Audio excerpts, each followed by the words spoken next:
शोले दिखाएंगे, Indian army डर के भाग जाएगी। इंडियन आर्मी ने ठोक दिया इनको।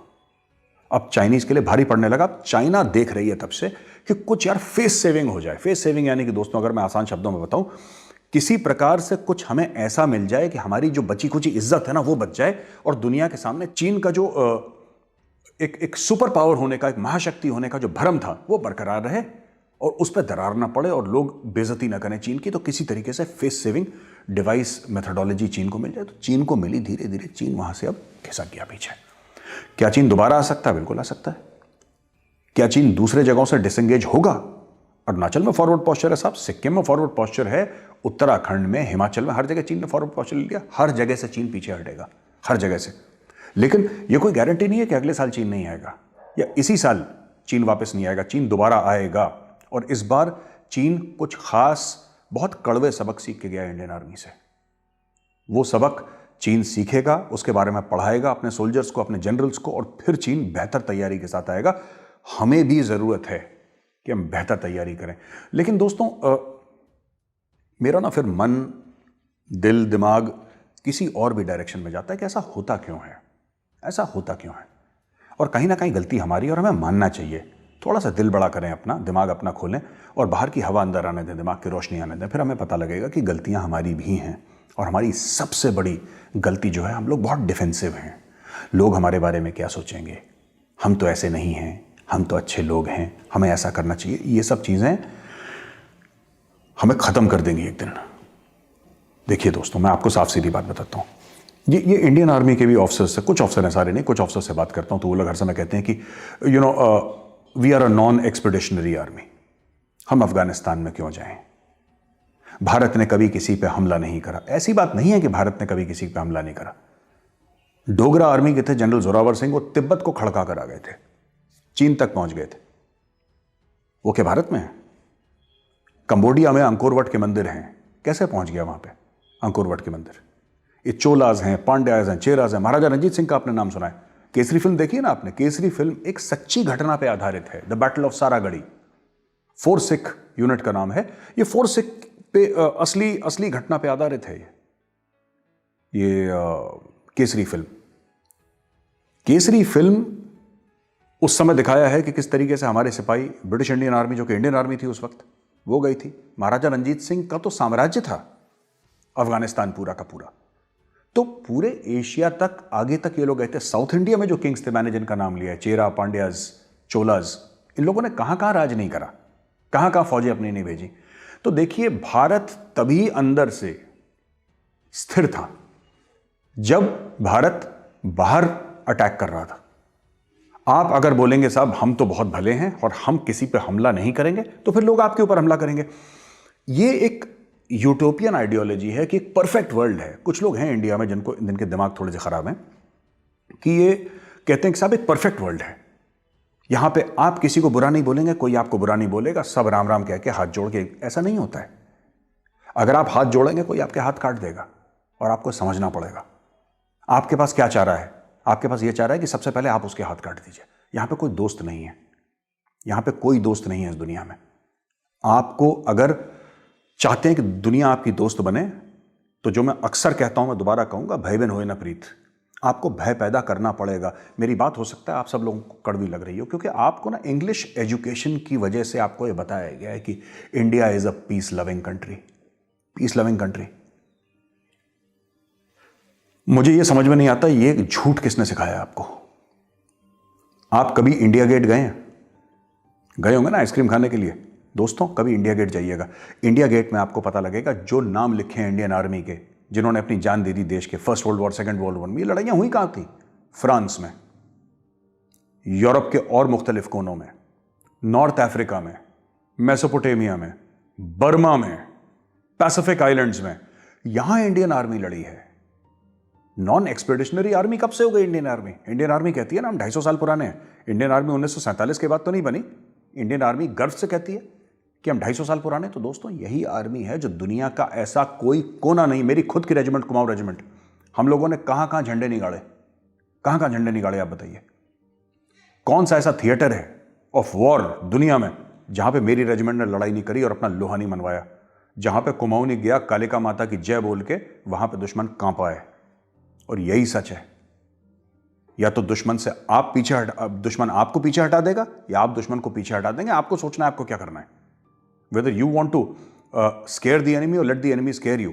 मैं ये नहीं कहता कि दुश्मन आज हमें डरा रहा है, लेकिन आप कभी अगर नेशनल वॉर मेमोरियल जाइए नई दिल्ली में, 25,000 भाइयों के हमारे नाम लिखे हैं वहां पे, जो देश के नाम पे जिनको वीर गति प्राप्त हुई है। क्यों? ये इनकी डेथ कहां पे हुई थी? सब इनकी मृत्यु जो हुई थी, जो वीर गति को प्राप्त हुई, जो शहीद हुए थे 25,000, ये कहां पे हुए थे? इंडिया के अंदर हुए थे। मैं ये बात जानना चाहता हूं कि अगर हमारे भाइयों को ज्यादातर 99.9% जो इंडिया के अंदर ही, कुछ अगर बाहर यूएन ऑपरेशंस में या कुछ श्रीलंका में ऑपरेशन पवन में, या फिर मालदीव्स के ऑपरेशन में, कहीं कुछ बाहर कुछ वीरगति को प्राप्त हुए, 99.9% तो इंडिया के अंदर हुए। तो क्या हमारी पॉलिसी ये सही रही कि हम कहीं बाहर नहीं जाएंगे, हम किसी को नहीं छेड़ेंगे, हम कुछ ऐसा गलत नहीं करेंगे? भाई, आपको दुनिया में इंटरेस्ट हो ना हो, दुनिया को आप में इंटरेस्ट है। पहले एक बात क्लियरली समझ लीजिए, दुनिया को आप में इंटरेस्ट है दोस्तों। आपको लड़ाई में इंटरेस्ट नहीं है, लेकिन दुनिया को लड़ाई में इंटरेस्ट है। आप घर में चुपचाप बैठे रहिए, आप घर में चुपचाप बैठे रहिए, वो आपके घर का दरवाजा खड़खड़ा देगा, आपके घर के दरवाजे पर लात मारेगा और अंदर घुस जाएगा और लूट लेगा आपका घर। तो आपको क्या करना चाहिए? आप उसका दरवाजा खड़खड़ाइए, आप उसके दरवाजे पर लात मारिए, उसका घर लूट लीजिए। इसके पहले कि वो आपके घर में घुसे, आप उसके घर में घुस लीजिए। इसके अलावा कोई चारा है ही नहीं। कड़वा बोल रहा हूं ना मैं, हो सकता है आपको लगे मेजर गौरवरिया कड़वा बोल रहा है, लेकिन मैं सच भी बोल रहा हूं। अगर मैं झूठ बोल रहा हूं तो जरूर बात बताइएगा। दोस्तों, सच्चाई का ना आपको सामना करना पड़ेगा, मुझे भी और हर एक हिंदुस्तानी को। अगर हम लोग अंदर ही अपनी प्रॉब्लम्स और अपनी परेशानियां संभालते रहे, तो हम कभी बाहर जाके हम झंडे नहीं गाड़ पाएंगे। जो सुपर पावर वाली बात करते हैं, हम अमेरिका को देख लीजिए। अमेरिका कितने 20 साल से है, 20 साल से अमेरिका अफगानिस्तान में ऑपरेशंस कर रहा है। कितने अमेरिकी सैनिकों की मौत हुई 20 साल में? 2000, 2500, 3000, इससे ज़्यादा नहीं, इससे ज़्यादा नहीं। आप चेक कर लीजिए, यकीनन इससे ज़्यादा नहीं, 20 साल में। और भारत के प्रधानमंत्री श्री नरेंद्र भाई दामोदर दास मोदी ने यह बात हमारे पार्लियामेंट के पटल पे कही है कि कश्मीर के अंदर, सिर्फ कश्मीर के अंदर 42,000 भारतीय, जिसमें शामिल BSF, CRPF, Indian army, JNK police, civilians, सब कुछ मिला के 42,000 लोग मारे गए। और अफगानिस्तान अमेरिका से कितनी दूर है? 8,000, 9,000, 10,000 किलोमीटर दूर। और कश्मीर कहां है? ये रहा आपके देश के अंदर। अमेरिका जाता है इतने हजारों किलोमीटर दूर लड़ने के लिए, और उसकी कैजुअलिटीज बिल्कुल ना के बराबर। और आपकी कैजुअलिटीज अंदर इतना, इसका कारण क्या है ये पहले मैं आपको बताना चाहता हूं। इसका कारण यही है कि आप अगर सिर्फ अपने आप को बचाने में लगे रहेंगे तो दूसरा खिलाड़ी आपको मारता रहेगा। बॉक्सिंग समझिए आप, वो आपको पंच मार रहा है और आप सिर्फ अपने आप को बचा रहे हैं, और आप कह रहे हैं ठीक है, अगर तुम अंदर घुसोगे तो मैं तुम्हें सबक सिखाऊंगा। मैं अक्सर ये बात कहता हूं, आज फिर बात कहूंगा दोस्तों। जब पुलवामा का अटैक हुआ था, सुसाइड अटैक हुआ था पुलवामा में, सुसाइड बॉम्बिंग हुई थी पुलवामा में, उसके बाद आपने बालाकोट करा था। मैं आपसे आज ये कह रहा हूं कि अगर आप शुरू में ही बालाकोट कर देते तो पुलवामा होता नहीं। आपको समझना पड़ेगा कि दुनिया चलती कैसे है, और दुनिया डिफेंसिव नहीं चलती है, आपको ऑफेंसिव बनना पड़ेगा। आज की तारीख में तुर्की क्या कर रहा है? तुर्की आपके अंदर गड़बड़ी पैदा करने की कोशिश कर रहा है। तुर्की आपको परेशान कर रहा है।